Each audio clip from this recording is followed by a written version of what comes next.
नमस्कार, आप देख रहे हैं एबीपी न्यूज और आपके साथ मैं हूं अनुराग मुस्कान। दुनिया के ग्लोब पर छाए हुए हैं मोदी। प्रधानमंत्री नरेंद्र मोदी आज भी इजराइल में हैं। आज उनके दौरे का दूसरा दिन है। इजराइल में ही पहली बार किसी देश के नेता ने मोदी को वर्ल्ड लीडर यानी विश्व का नेता के तौर पर संबोधित किया। राजनीतिक अनुभव में मोदी से बहुत ज्यादा अनुभवी इजराइल के पीएम बेंजामिन नेतन्याहू ने मोदी को वर्ल्ड लीडर कहकर पुकारा, वो भी ऐसे समय जब दुनिया में सचमुच एक वर्ल्ड लीडर की कमी है। अमेरिका में सत्ता बदलने के बाद डोनाल्ड ट्रंप वैसी धाक नहीं बना पाए हैं जो अमेरिका के राष्ट्रपति की हुआ करती थी।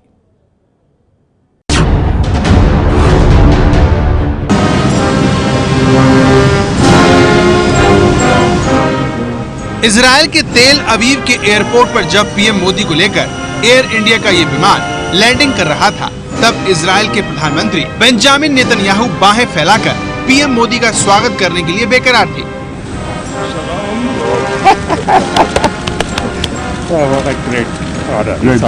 Great day, historic day. Welcome, my friend. Wonderful. Netanyahu को पीएम मोदी को तो गले लगाना ही था। एक बात भी कहनी थी जो दुनिया में आज तक किसी ने नहीं कही। वो बात आप खुद सुनिए नेतन्याहू से। My friend Prime Minister Narendra Modi, welcome to Israel. आपका स्वागत है मेरे दोस्त। बेंजामिन नेतन्याहू चौथी बार इजराइल के प्रधानमंत्री बने हैं। मोदी को पीएम बने हुए सिर्फ 3 साल हुए हैं, लेकिन नेतन्याहू को कहना पड़ा कि मोदी वर्ल्ड लीडर हैं। Prime Minister Modi, you're a great leader of India and a great world leader. Your visit to Israel is a testament to that. प्रधानमंत्री मोदी ने अपने 3 साल के कार्यकाल में जमकर विदेशी दौरे किए। 56 विदेशी दौरों के दौरान उन्होंने 132 दिन विदेशों में गुजारे।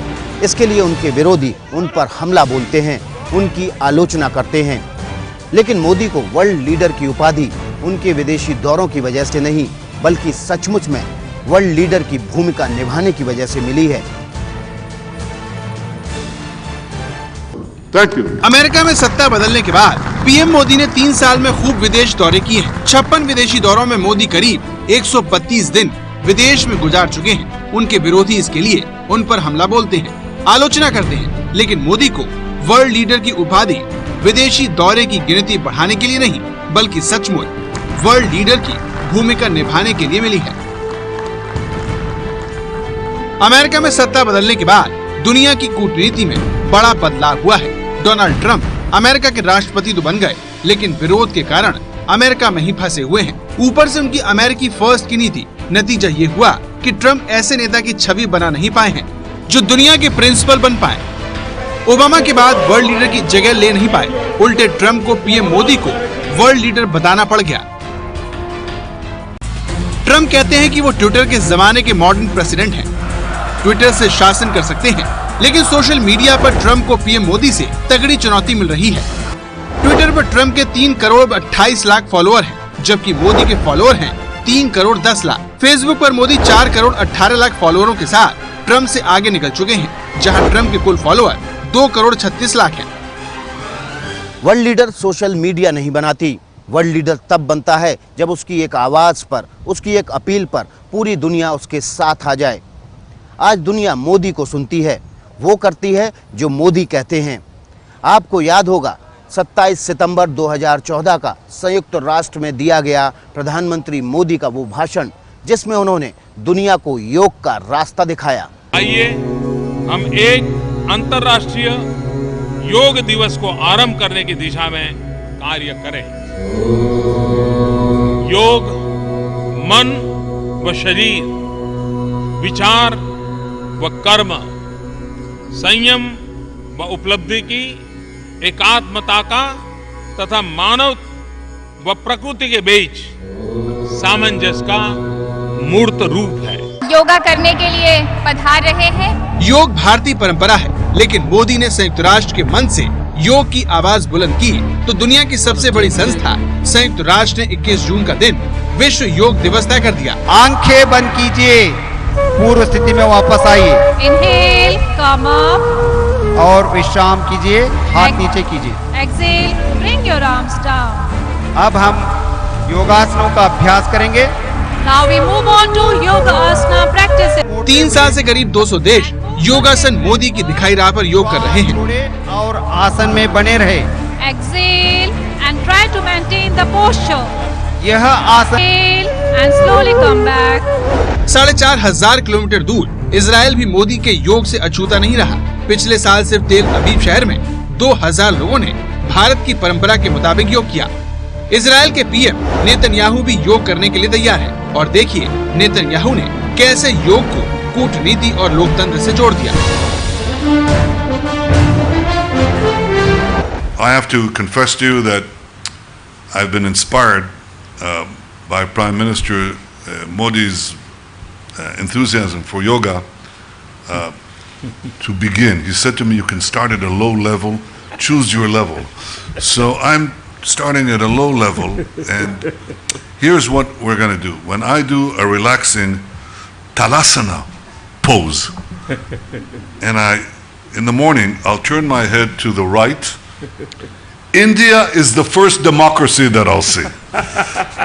And when Prime Minister Modi does a relaxing pose of Vasishthasana, and he turns his head to the left, Israel is the first democracy that you can see. देखा आपने, मोदी के नाम और मोदी के काम ने ही उन्हें वर्ल्ड लीडर बनाया है।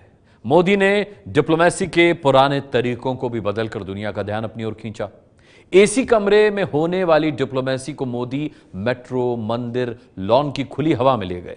मोदी जैसी डिप्लोमेसी की नकल भी अब शुरू हो चुकी है। My friend Prime Minister Narendra Modi, welcome to Israel. आपका स्वागत है मेरे दोस्त।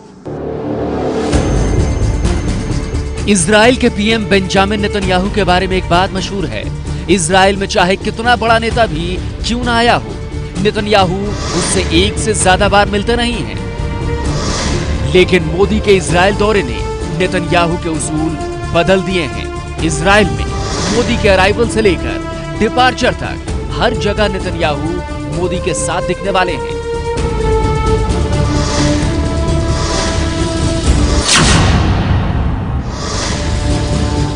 जानते हैं एक देश के शासन प्रमुख को अपने उसूल क्यों बदलने पड़े? ऐसा इसलिए क्योंकि नेतन्याहू को एक ऐसे नेता की मेहमान नवाजी करने का मौका मिला है जिसने दुनिया की कूटनीति के तौर तरीके बदल दिए हैं।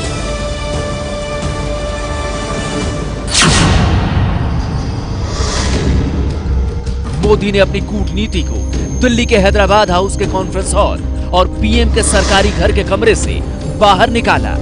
मोदी ने आतंकवाद, गरीबी जैसी समस्या का हल एसी हॉल से निकालकर हैदराबाद हाउस के लॉन, दिल्ली के मेट्रो, दिल्ली के अक्षरधाम मंदिर में ढूंढना शुरू किया। मिस्टर प्रेसिडेंट का डिप्लोमेटिक संबोधन my friend Barack, my friend Bibi और माय फ्रेंड नरेंद्र में बदल गया। My friend Narendra, in this spirit of close cooperation and deepest friendship, that I welcome you here to our home in Jerusalem. Welcome, friend. Thank you. Operation Entebbe. The day when your Prime Minister and my friend Bibi lost his elder brother Yoni while saving the lives of so many Israel hostages. और जब ये हो जाए तो आम भारतीय, क्या Obama, Trump, Netanyahu, Turnbull को भी मानना पड़ेगा ही कि वाह वाह मोदी जी, क्या बात है। 2014 में चुनाव जीतने के बाद पीएम के सबसे पहले बड़े मेहमान थे चीन के राष्ट्रपति शी जिनपिंग। सितंबर में जिनपिंग का सरकारी विमान दिल्ली नहीं बल्कि अहमदाबाद में लैंड हुआ। मोदी और जिनपिंग कूटनीति के गढ़ दिल्ली में नहीं बल्कि अहमदाबाद की साबरमती नदी के किनारे झूला झूलते हुए मिले।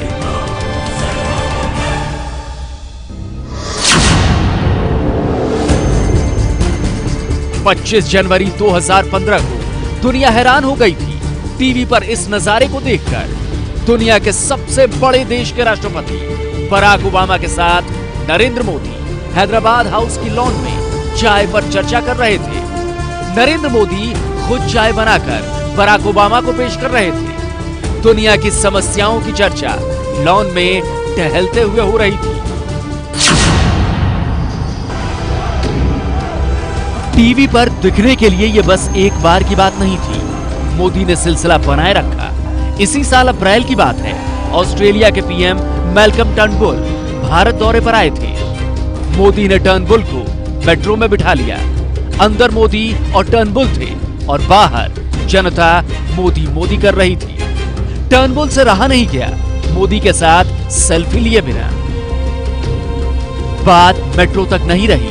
टर्नबुल को लेकर मोदी पहुंच गए दिल्ली के अक्षरधाम मंदिर घुमाया, धर्म संस्कार की बातें बताई और फिर नंगे पैर सीढ़ियों पर बैठकर दो देश के शासन प्रमुख गप्पे लड़ाते दिखे।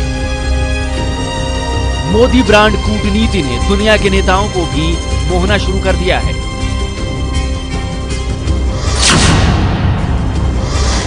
मई में मोदी जर्मनी गए तो चांसलर एंजेला मर्केल के साथ बालकनी पर कूटनीति की चर्चा होने लगी। फिर पार्क में चहलकदमी के साथ बातचीत हुई। दुनिया का कोई भी नेता भारत आता है तो उसका जलवा कूटनीतिक गलियारे से आगे नहीं बढ़ता। मोदी अमेरिका में हो या मंगोलिया में हो, उनका मेगा शो हुए बिना भी नहीं रह सकता।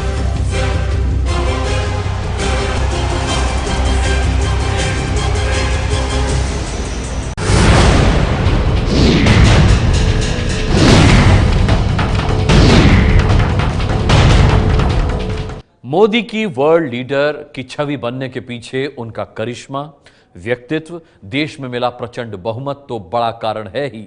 आतंकवाद, गरीबी जैसी समस्या के खिलाफ उनकी सोच ने उनका कद बहुत बड़ा बना दिया है। बड़े बड़े देशों के बड़े बड़े लोग विकासशील देश के मोदी के आगे सर झुका रहे हैं, गले से लगा रहे हैं उनको। माय फ्रेंड नरेंद्र कहने में गर्व महसूस कर रहे हैं। आतंकवाद जैसी वैश्विक चुनौतियों से अपने समाजों की सुरक्षा राष्ट्रपति ट्रंप तथा मेरी टॉप मोस्ट प्राथमिकताओं में से एक है। टेररिज्म को कोई सीमा नहीं होती, न उसका कोई देश होता। वो कब किस देश में जाकर के आधमकेगा उसका अनुमान लगाना कठिन। आज दुनिया का कोई भूभाग आतंकवाद के आपद से बचा नहीं है। आतंकवाद मानवता का मिले। भारत पाकिस्तान प्रायोजित आतंकवाद से पीड़ित है, लेकिन मोदी ने दुनिया के सामने कभी सिर्फ अपना रोना नहीं रोया। दुनिया के दिमाग में ये बात डालने में सफल रहे कि आतंकवाद किसी एक का नहीं, पूरी मानवता का दुश्मन है। मिलकर ही मुकाबला करना सबसे बड़ा बचाव है। Prime Minister Netanyahu and I agreed to do much more together to protect our strategic interests and also cooperate to combat growing radicalization and terrorism, including in cyberspace. आतंकवाद के खिलाफ मोदी की लड़ाई में दम है, तभी आतंक का सबसे मजबूती से सामना करने वाले देश इजराइल के पीएम बेंजामिन नेतन्याहू ने भी मोदी के साथ आने की पेशकश की। But I have to say that we also face common challenges, and the first of it is to defeat the forces of terror that rampage through the world and threaten both our countries. So we must stand together in this battle. आतंकवाद से America जैसा बड़ा देश भी पीड़ित है और Israel जैसा छोटा देश भी। 9/11 को वर्ल्ड ट्रेड सेंटर पर हमले ने अमेरिका की आतंकवाद के खिलाफ आंखें खोल दी थी और तब अमेरिका की अगुवाई में आतंकवाद के खिलाफ लड़ाई शुरू हुई। पाकिस्तान में घुसकर बराक ओबामा ने ओसामा बिन लादेन को मारकर इस लड़ाई को बड़े अंजाम तक पहुंचाया था, लेकिन बगदादी का आतंक, सलाहुद्दीन और हाफिज का आतंकवाद अभी भी जिंदा है।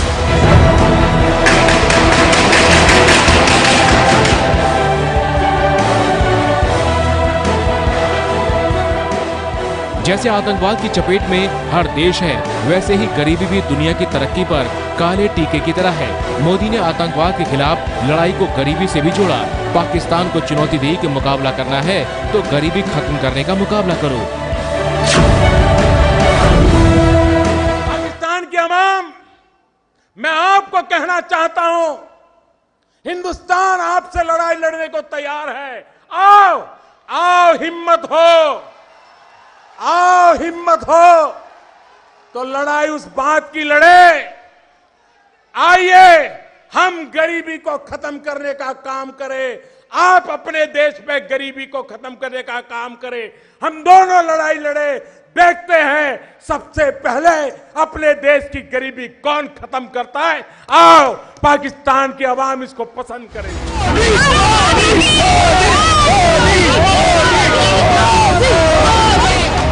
अमेरिका का मेडिसन स्क्वायर मेगा शो हो या भारत के किसी ग्रामीण इलाके में मोदी के लिए दीवानगी, मोदी का जलवा दुनिया के नेताओं के सामने उनकी करिश्माई छवि बनाता है।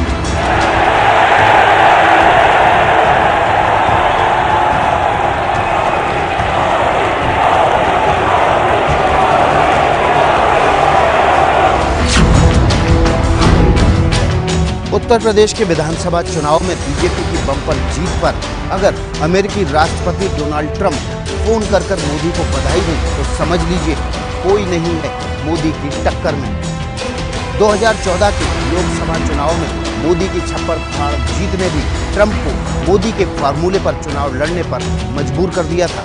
अभी की बार ट्रंप सरकार, अभी की बार ट्रंप सरकार।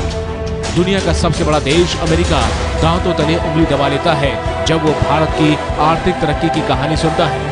चीन का ग्लोबल टाइम्स अखबार कहता है कि भारत की आर्थिक तरक्की को गंभीरता से लेना चाहिए। I am thrilled to salute you, Prime Minister Modi, and the Indian people for all that you are accomplishing together. Your accomplishments have been vast. India has the fastest growing economy in the world. We hope we're going to be catching you very soon in terms of percentage increase. I have to tell you that. We're working on it. In just 2 weeks, you will begin to implement the largest tax overhaul in your country's history. We're doing that also, by the way. ये है ABP news, आपको रखे आगे।